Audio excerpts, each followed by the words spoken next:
The Addiction Podcast, Point of No Return. Good afternoon, and thank you for joining us on the Addiction Podcast, Point of No Return. Today, we have an interview with the executive director of Victoria's Voice Foundation.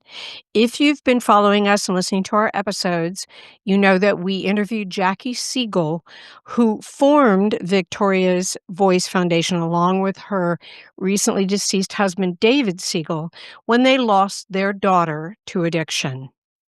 Before we get into our interview, please take a moment and watch this video about a new tool for anyone in recovery. My name is Amy Newman with Newman Intervention and Recovery Solutions. Bobby and I have spent years helping people with getting sober and staying sober. And we know one of the hardest parts about it can be after treatment. That's when real life hits and support can feel very far away. So we created the Sober Support app. It gives you daily check-ins, encouragements, and a structure to help you stay on track. It's simple, private, and designed to keep you connected to recovery every single day. To find the app, go to studio.com and type in Sober Support.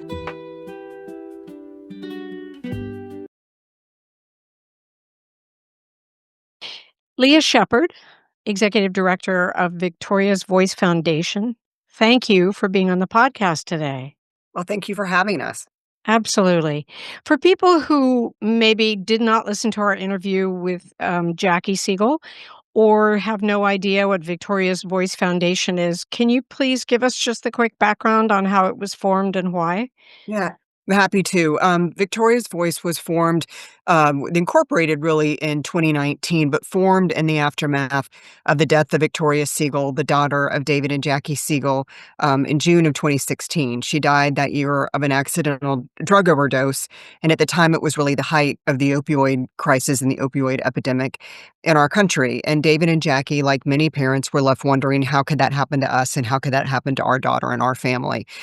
And so the organization was born out of them, like so many of these are when parents lose a child, to make sure that no other parent endures the loss and the grief that we did. 10 years after her death, we've reached over 1.5 million kids with our school assembly speaker program, have parent education programs, and really stand on one of our biggest resources, which is Victoria's Diary. Thank you. And you can forward this on. I know I said it to Jackie, and I'll say it to you. You know, I think parents have two ways to go when they lose a child to a drug overdose, accidental or otherwise. And one of them is to shut down and not want to talk to anyone about it or not do anything about it. And the other is to do what Jackie and David decided to do, which is to do their part to take responsibility for the addiction problem in this country, which is just horrific. There was such a, well, I digress. I was going to say there was such a big thing about the COVID pandemic, but the addiction pandemic is way worse.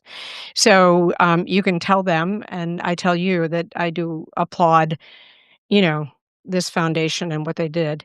Do you, just out of curiosity, do you have any connection with addiction of any kind for yourself? Alcohol, not drug use. Okay. This is one of, I think, this drug epidemic, especially with fentanyl poisoning, where it's more accidental overdose and not ongoing addiction, is that it's really our generation's cancer, where there's not going to be anyone who you meet or know who doesn't know someone or have a personal story of addiction or drug overdose in their family or community or business circle. Exactly. Leah, you mentioned that you are in schools. Tell us what you do in schools. Yeah, we have a couple of speaker groups. One is Michael De Leon, who's been our lead speaker since the inception of the organization. He has a really unique story and connects with kids. He spent 12 years in prison due to a drug addiction that he had and also drug dealing he was involved in, with ultimately his mother getting murdered. And people don't believe it, but people can and do change in prison. And he came out a changed man and has spent the last decade of his life trying to scare kids straight and steer them straight off drugs. And he's reached over 1.5 million students, as I've mentioned, in his school assemblies, mostly focusing on middle school and high school kids. The content is a little bit more suited for students that are a little bit older in their teen years, although it's never certainly too early to start talking to your kids about drugs.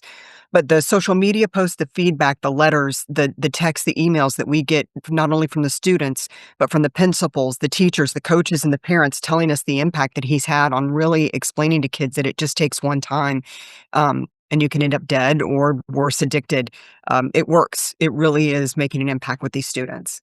Thank you. Yes, I've actually been to one of his presentations, and I don't know if he's doing it now, but I know in the past he's focused a lot on vaping because vaping is a way to get drugs into your body.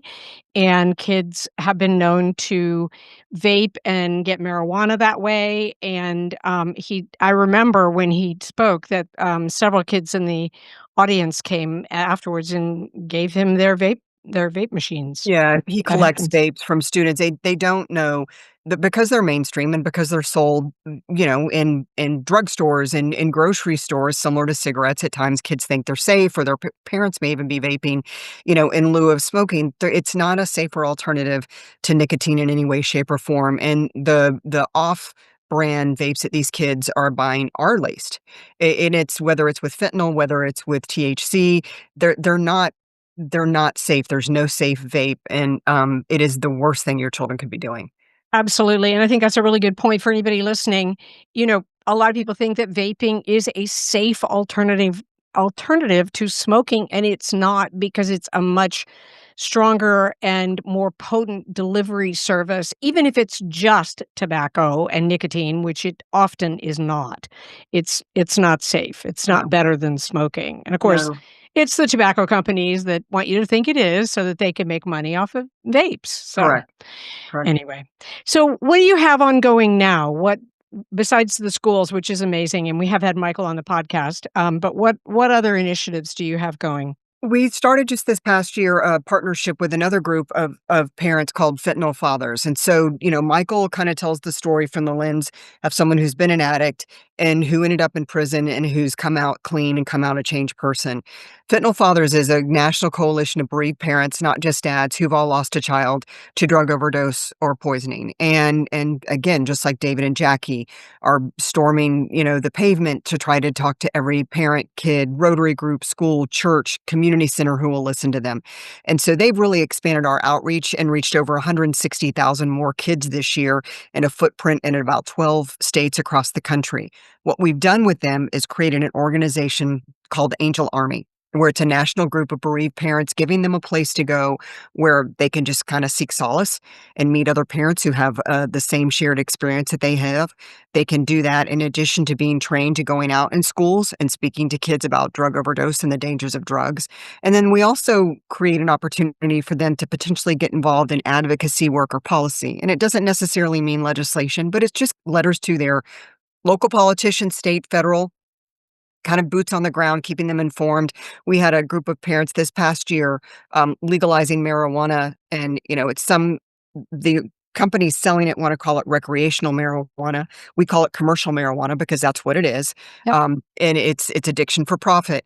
And we really got a group of these parents to band together and just start writing letters to their legislators saying there is no such thing as safe marijuana. Ultimately, the amendment didn't pass, and commercial marijuana was not legalized in the state of Florida. But those are some of the ways that we mobilize these parents, and that's new to us this year.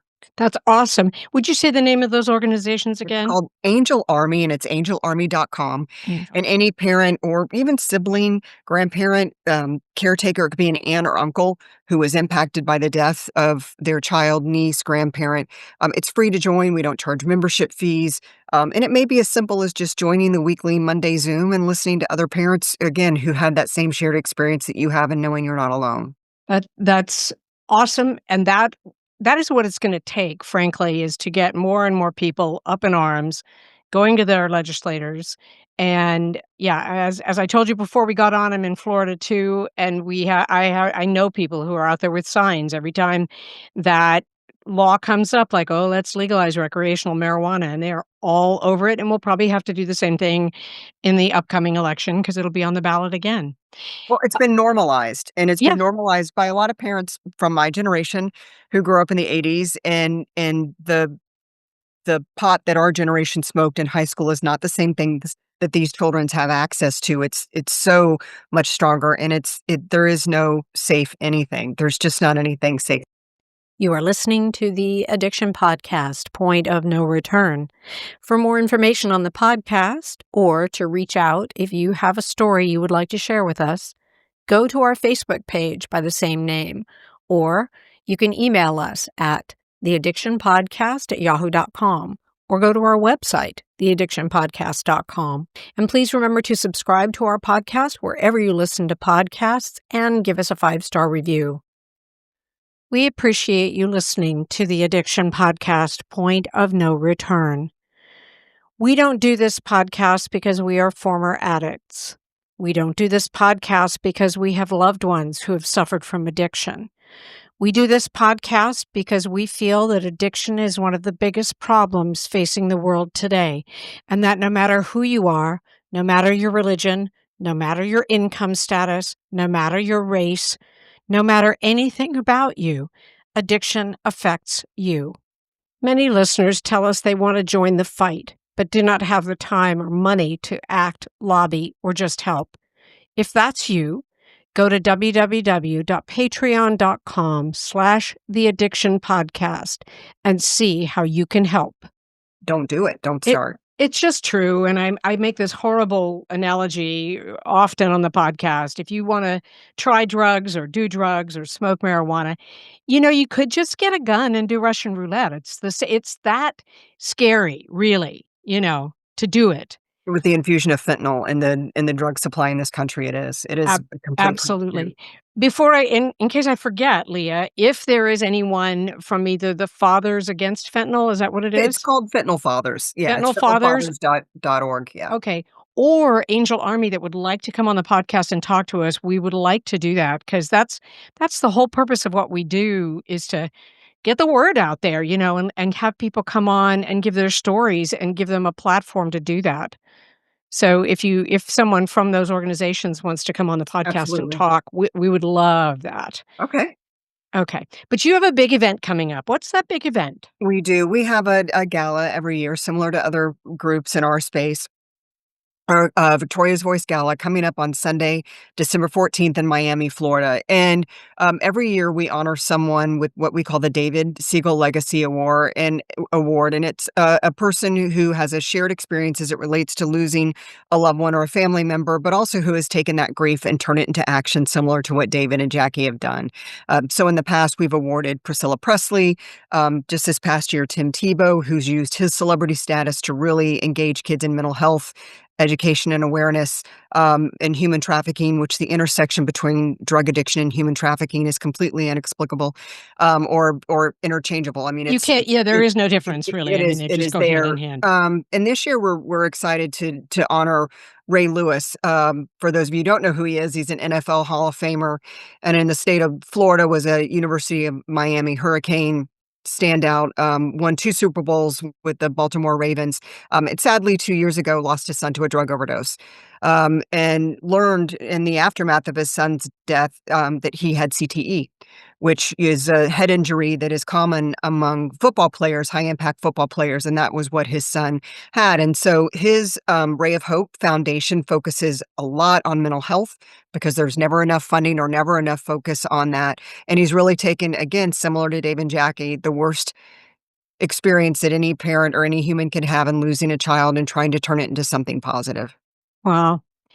Say your event again, where it is and what It's the the date is. Victoria's Voice Gala, and it's in Miami, Florida on Sunday, December 14th. It's going to be a great evening. He's not the only famous face that you're going to see in the room, if that's something that matters to you. But all the information to register or to get more information on the event is on our website at victoriasvoice.org. Perfect. Yes, I did see it, and it looks like it's going to be a fabulous event. If you had, what else would you like to tell us about the foundation? What should we let people know? I think it's been, I'd mentioned it a little bit earlier, kind of the gold standard or the resource that sets us apart, I think. from a lot of other nonprofits in this space, but it's called Victoria's Voice. It's Victoria's Diary.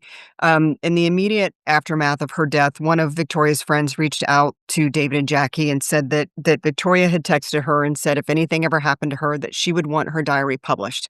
And so David and Jackie found her diary, and it's a 4-year journey of a young girl from 12 until her she died at the age of 18, and you see the downward spiral, you see the decline in her mental health. You start understanding between the bullying and the social pressure she was dealing with at school, why and how she turned to drugs. And that was really one of the biggest eye openers to David and Jackie. They knew that their daughter had been engaging in some sense of experimental drug use, but certainly not to the extent of what it was. And it's a cautionary tale to any parent who thinks that they know what's going on in their child's life. And it's also really, I think, a great resource for kids who think they're alone and think Mm. that they're the only person who's experiencing this type of bullying or social isolation or the pressures that they're going through, that you aren't alone and there's other ways to deal with it than doing drugs. I agree. I'm the book is available on Amazon. Is it what it's called? It's called Victoria's Voice. Victoria's Voice. That's And right. so I it have a is copy of it. available on Amazon. It's also something that the foundation, it was important to David and Jackie that it's for any school, student, guidance counselor, any teacher, coach, it's free. So when our speakers go out into schools, they actually provide these diaries at no charge to the students and to the caregivers and teachers there. And it's just, like I said, it's a fantastic resource that they can't get anywhere else. And I think that's huge, and you make some really good points that we've made over and over again on the podcast. Parents so often feel guilty because their child experimented with drugs and oftentimes, died as a result of it. And don't feel guilty, but if you are a parent, you need to know what's going on with your kids. You cannot sit back and just assume that everything's okay because they'll tell you it's okay when sometimes it isn't okay. And you just have to be more hands on. And I know how hard it is now because everybody is so active and has so many demands, and parents are working 2 and 3 jobs. But you have to keep a finger on what's happening with your kids. You really do. It's a full-time job, and every parent knows that. You don't go to sleep and turn off and not think about your child. You never stop worrying or thinking about them. I think there's a couple of things at play here. One, um, sometimes parents don't know how to start the conversation.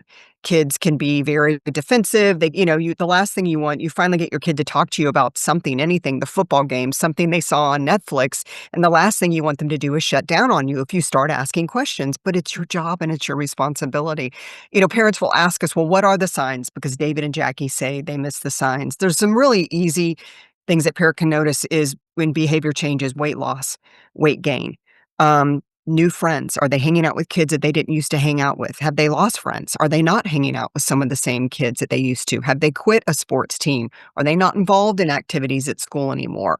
Are they withdrawn? Do they go in their room and shut the door? And again, teens have the emotional roller coaster. You've got the hormones, but it's sometimes the little things that may add up to something. Are their grades dropping? They used to be a 3.5 student, and all of a sudden they're coming home with a 2.0 on their report card. Those are signs that parents really need to pay attention to. And it doesn't mean your child is doing drugs yet, but they're in danger again of social pressures, maybe bullying at school, maybe sexual behavior that's creating some of these change in their behavior. The second factor that plays into this, and it's just human nature, a lot of it is shame, is who wants to admit that their child isn't the perfect golden child with the perfect GPA and the perfect life and the perfect everything. And there's still and there shouldn't be. Addiction and drug use is a disease. If your child had diabetes, you would have no problem talking to a parent about it or a neighbor about it. If your child had cancer, you would scream at the top of your lungs. But when kids do drugs, parents put up this wall and don't want to talk to people about it. And the more that we can do to try to help, really kind of make parents understand this is not an embarrassment, that you've got to talk about it and seek action and seek help for your child. We hope that we can save some lives that way as well. I'm sure you are saving lives. I'm sure you are. And, one of the things you brought up was in behaviors with your children. And again, for anybody listening, if they've got new friends, make sure you meet those new friends. And And the if you don't parents. think there's something right about it, you need to just have an honest discussion with your child. I remember doing that with my boys. I'm not sure that guy has your best interest Yeah. in mind. I'm just not sure. So just be, and I would never say don't hang out with that person. You can't be with that person, but be smart about it and be aware of the things that they do and make your own choices. It's Well, and we also tough. hear from parents who say, again, the whole thing is, I don't want my kid to shut down, or I don't want my kid to get mad at me. I'd rather have my child mad at me than dead Mm, all day long. mhm. So they can get mad at me all they want to as long as they come home Right. from school or from that party or from that beach weekend trip and they're alive. Yep. I agree. Thank you for being with us today, Leah. Thank you Is for there having me. anything you want to end off with? Just, the shameless plug. Please, for any information on what we do, go to victoriasvoice.org. We do not charge for any of our programs. We don't charge for these speaker assemblies going to school. So if you're in a decision-making position at your school or your church or your Rotary Club to have a speaker, just go to our website and there's a contact page and we'd be happy to provide resources. We do also have a parent education program called Vital Signs that is a video learning platform that's free to parents. And it talks about the different signs you should look out for that we've discussed: vaping, bullying, smoking, sexual behavior, mental health. And again, all of our education programs are free. That's awesome. victoriasvoice.org. Go there, help if you can, and get any resources that you need. Leah, thank you so much for being with us today. Thank you. Thank you for listening today. If you are interested in the gala for Victoria's Voice Foundation, go to victoriasvoice.org and you can see all about it and get tickets. And the groups that Leah mentioned were Angel Army, which is a group of parents who are going around and creating information and education and awareness on this situation. Fentanyl Fathers, same. Like we've had uh, we've had the fentanyl awareness group and other groups like that. So you can check those out, angelarmy.com and Fentanyl Fathers. I'm sure you can find those online as well. And check them out. And the book is available on Amazon. It's called Victoria's Voice, and it is the diary of Jackie and David Siegel's daughter, leading up to when she died of an accidental overdose. We'll be back again next week with another episode. You have been listening to the Addiction Podcast, Point of No Return. For more information, reach out to us on Facebook or go to www.theaddictionpodcast.com. Our email is theaddictionpodcast@yahoo.com.